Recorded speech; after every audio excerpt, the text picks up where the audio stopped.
buy her family 3 more weeks before losing everything, Cecily Harwood grabbed a stranger's hand in the middle of Halifax's most important charity dinner and told 200 people he was the man she intended to marry. She had not known his name. She had not known, until much later, that he was one of the wealthiest men in the country. That part she would leave out of the story she told their children. Malcolm would always put it back in. The evening had started badly enough without her help. The annual benefit dinner for the Halifax Maritime Relief Fund gathered every merchant family, shipping agent, and self-important creditor within 100 kilometers of the harbor, which meant that Reginald Baxter, her father's oldest business partner, and the man currently holding the Harwood family's debts, arrived early and made himself comfortable near the entrance where he could watch Gerald Harwood's expression every time someone more successful walked through the door. Cecily had noticed this on the way in and spent the first hour choosing her path through the room to avoid him. It wasn't difficult. She was practiced at it. Her younger sister Edie was considerably less practiced. "He keeps looking over here," Edie murmured, very close to Cecily's ear, in the tone of someone reporting a storm on the horizon. "I know. Father's going to agree to something terrible before dessert." "I know that too." Cecily kept her expression pleasant and her eyes on the far wall. "Stop watching him. It only encourages the both of them." The trouble was that Reginald Baxter's interest in the Harwood family had never been purely financial. For 3 years he had made it quietly, persistently clear that a formal partnership, sealed, as he put it, properly, would resolve a great number of their difficulties. Cecily was 32 years old, had run most of her father's correspondence since her mother died, and understood exactly what a properly sealed partnership would require of her. She had no intention of providing it. The confrontation she was already bracing for arrived from an unexpected direction. Near the entrance, 2 of the dinner's organizers had stopped a man Cecily didn't recognize. He was tall, dressed well, but without the particular self-consciousness of someone trying to impress Halifax society. Dark coat, no unnecessary ornamentation, the kind of stillness that wasn't nervousness. The organizers were speaking quickly. The man was not. One of the hotel staff appeared at his shoulder, and Baxter, from across the room, had already turned to look. Edie stood on her toes. "Who is that?" "I don't know." "He doesn't look like he's from here." "No," Cecily agreed. He didn't. He also didn't look particularly concerned about the 2 men now blocking his path. Baxter had begun moving toward them. She heard enough of it from where she stood, something about an invitation. Whether his name was on the list. Whether perhaps it would be better if he stepped outside while they verified. The man's response was quiet enough that she couldn't make it out, but his posture said everything. Unhurried, unbothered, with the specific quality of someone who was very rarely made to feel he didn't belong anywhere. Baxter reached them. "I don't believe we've met," he said, in the warm voice he used when he wanted someone to feel he was doing them a favor. "Are you connected to any of our local merchants?" "Not yet," the man said. Baxter smiled. "Perhaps you'd like to tell us who you are." "Perhaps," the man said. "You'd like to tell me why it matters." There was a ripple of attention through the nearest part of the room. Baxter's smile stayed fixed but lost some warmth. He nodded to one of the organizers. Cecily moved before she thought it through, which was, as Edie would later point out, her most consistent talent. She crossed the room in 15 steps, placed her hand firmly on the stranger's arm, and turned to face Baxter with the expression she used when correcting invoices that had been deliberately miscalculated. "There you are," she said. "I've been looking for you since 7:30." The stranger went very still. Baxter looked at her. "Cecily." "Reginald." She kept her hand where it was. "I apologize. I should have introduced him to the committee when he arrived, but we were separated at the door." "This is..." She felt the half-second where she had absolutely nothing to say, and the stranger, to his credit, filled it. "Malcolm," he said, and then, with a slight pause that suggested he was deciding something, "Malcolm Croft." Baxter's eyes moved between them. "I wasn't aware you knew anyone from the West." "There are a number of things about my acquaintances that you're not aware of," Cecily said pleasantly. "He's with me. Is there a problem?" There was a long moment. The organizer looked at Baxter. Baxter looked at Cecily. Malcolm looked at no one in particular with the expression of a man watching a situation develop that he had not caused but found genuinely interesting. "Of course not," Baxter said finally. "Welcome to Halifax, Mr. Croft." He walked away, the organizers dispersed. Cecily let go of Malcolm's arm. "That," said Malcolm, "was unexpected." "I'm aware." "You don't know who I am?" "I don't." He looked at her for a moment. "And yet you told Baxter I was with you." "Because he was about to make you feel unwelcome in order to demonstrate something to the rest of the room, and I find that particular habit of his exhausting." She paused. "Also, my sister will ask me about you all evening if I don't find out who you actually are, so I may as well learn your name now and save time." Something shifted in his expression. Not quite a smile. "Malcolm Croft, from Vancouver." "Cecily Harwood, from here." She glanced toward her father across the room, who was watching them with careful neutrality, the expression that meant he was trying to figure out what she had done. "What brings you to Halifax?" "Business," said the way people say things they've decided not to elaborate on. But Gerald Harwood had arrived. He greeted Malcolm with the polished warmth of a man who had spent 30 years making people feel he had been hoping to meet them, asked enough careful questions to establish that Malcolm was connected to Croft Pacific Holdings, then excused himself to speak with someone across the room. His color had changed slightly during the conversation. Cecily noticed it and filed it away. Edie materialized at Cecily's elbow the moment their father left. She looked at Malcolm with unconcealed enthusiasm. "Edie," Cecily said, "I'm just looking. You're cataloging. Those are the same thing." Edie turned to Malcolm with the bright directness of someone who had decided within 30 seconds that a person was worth her time. "Do you actually know my sister, or did she invent you just now?" Malcolm, to his credit, appeared to find Edie immediately comprehensible. "She invented me," he said, "but I've decided to cooperate." Edie looked at Cecily. "I like him." The confrontation Cecily had been managing all evening arrived in its final form 20 minutes later. Baxter reappeared with reinforcements. The Ryersons, involved in the family's largest outstanding shipping contract, and a lawyer from the firm holding their biggest secured loan. The configuration was not accidental. Baxter smiled at Cecily and said, in the voice he deployed like a surgical instrument, "I was just explaining to the Ryersons that your father may be in a position to finalize the consolidation arrangement by the end of the month. Such good news after everything the family has been through."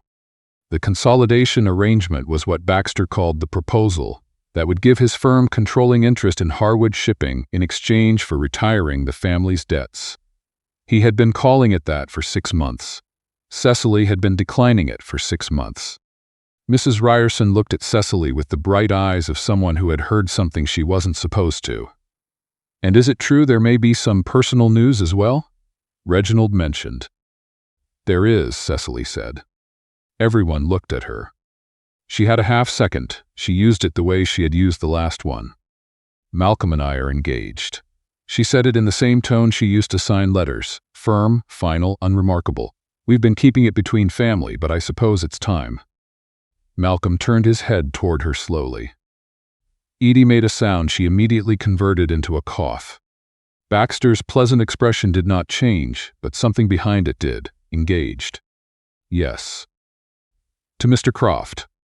"As I said." The Ryersons exchanged a glance. Mrs. Ryerson said, "How wonderful," in a tone that suggested she would be discussing this for weeks. Baxter said nothing further, which meant it had landed exactly where she needed it to land. He excused himself within 3 minutes. When he was gone, Edie turned to Cecily with an expression of pure helpless admiration. Malcolm, who had remained entirely calm throughout, leaned very slightly towards Cecily and said, at a volume that would not carry, "I wonder if we might find somewhere quieter to speak." They found a small sitting room off the main corridor. Malcolm closed the door. Cecily turned to face him before he could begin. "Before you say anything," she said. "I was going to thank you," Malcolm said, again, for the second time tonight. That was not what she had expected. "You're not angry." "I'm trying to understand what happened both times.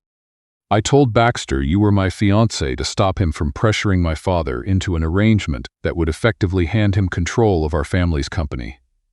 She said it directly because directness saved time. "It won't hold more than a week before he starts asking questions we can't answer." Malcolm looked at her steadily. "Then tell me why a man from Vancouver who appears connected to a local family is worth keeping around at all." The question was fair. Cecily gave him the honest answer. "Because my father's expression when he heard your company's name was not the expression of someone hearing an unfamiliar thing, and I would like to know what that means." Malcolm was quiet for a moment. "I came to Halifax because 3 shipping manifests filed through this port over the last 2 years have been falsified," he said. "Cargo declared under incorrect origin certificates. The irregularities connect to a partner firm." He paused. "Baxter Maritime Associates." Cecily went very still. "The same Reginald Baxter?" "Yes." "You're investigating him?" "I'm trying to." Quietly. He looked at the closed door. "A man from Vancouver appearing without connections draws one kind of attention. A man from Vancouver appearing as the fiancé of a local merchant's daughter draws another entirely." She understood immediately. The lie she had created would now serve as cover, and in return, "You tell me everything you find. If Baxter's fraud connects to our contracts, my father needs to know." "Your father," Malcolm said carefully, "may already know some of it." The suggestion settled in the room without drama. Cecily heard it and did not dismiss it, because she had seen the dropped color in her father's face, and she was not in the business of lying to herself. "Then we observe together," she said. 30 days. You don't make decisions about what I should or shouldn't know, and when we are not in front of other people, you speak plainly." He considered this. "Rules. Sensible ones. The one about how I look at you is going to be difficult." Cecily paused. "I didn't mention a rule about that." "I know. I'm anticipating." She held out her hand. 30 days. Malcolm shook it. 30 days. The visit to the Harwood house the following morning confirmed what Cecily had begun to suspect. Gerald received Malcolm in the front parlor with careful courtesy, until Malcolm mentioned a set of cargo routes that had come up in his preliminary research. Gerald's teacup shifted. Just slightly. Just enough. Malcolm noticed and did not press. That surprised Cecily more than she expected. Baxter would have pressed until he turned discomfort into advantage.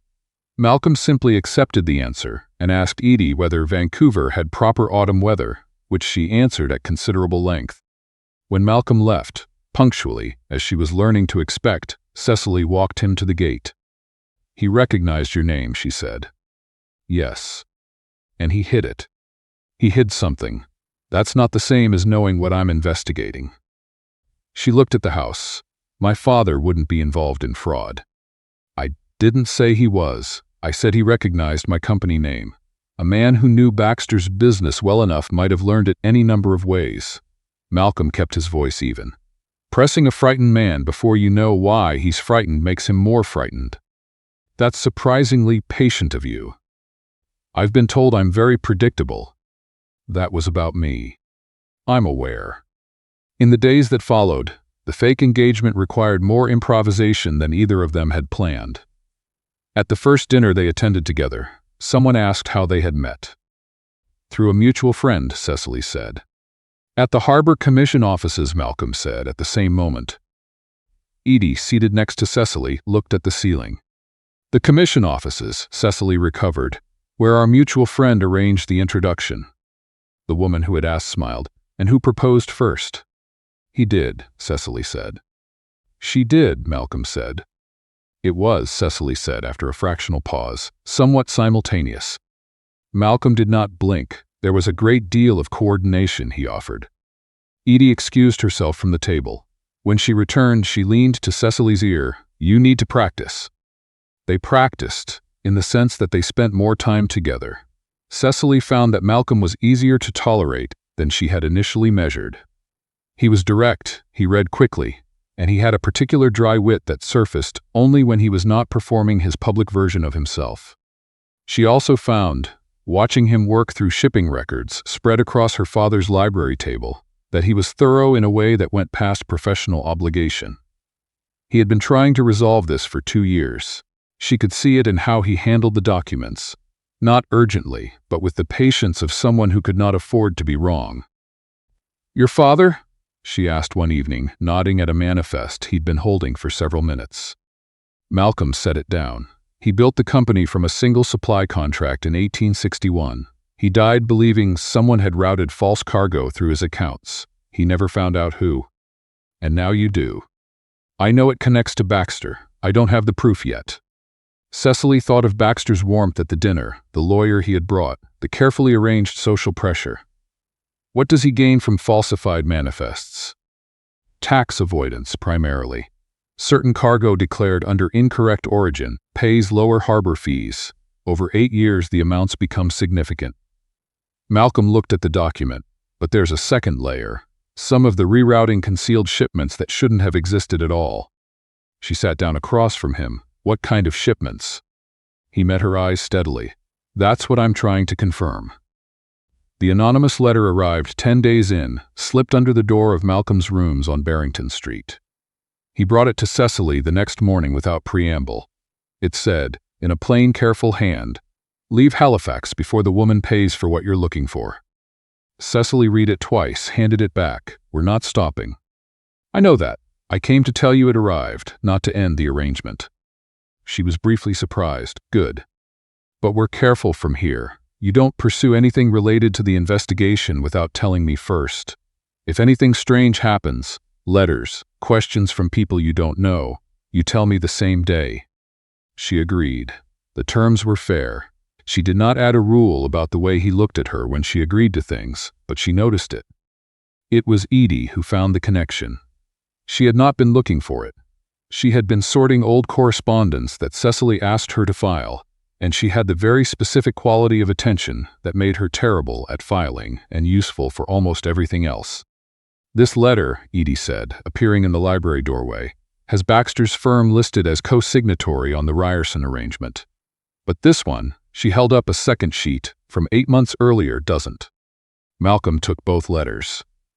Something in his expression settled into the particular focus of a man who had found the thing he had been looking for. The co-signatory clause was added after the original terms were set. "Without father knowing?" Cecily asked.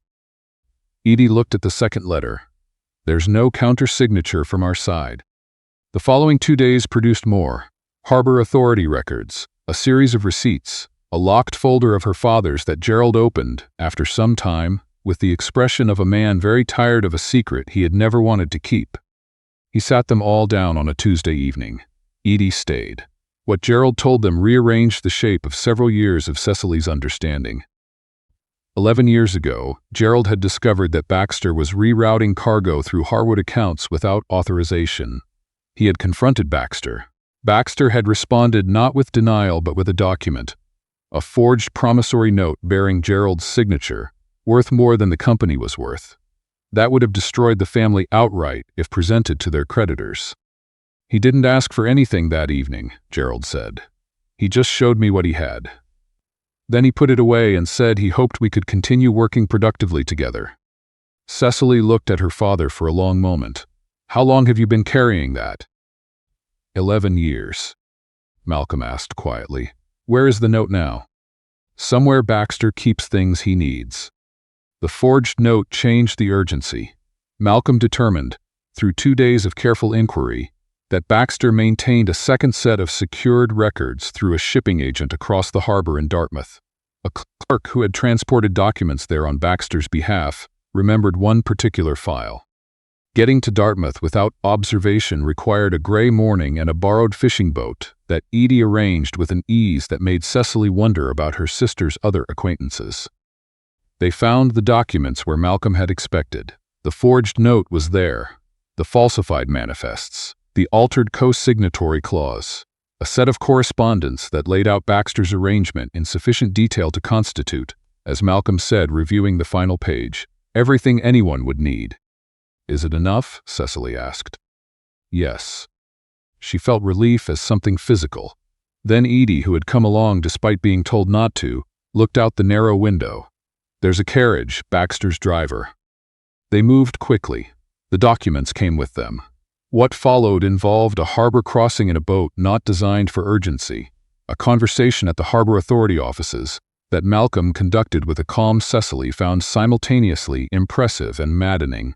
and the arrival of Reginald Baxter at those same offices 20 minutes after the documents had been formally lodged with the Crown's attorney representative.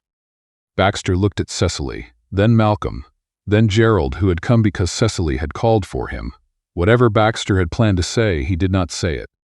The forged note was identified as a forgery within the day.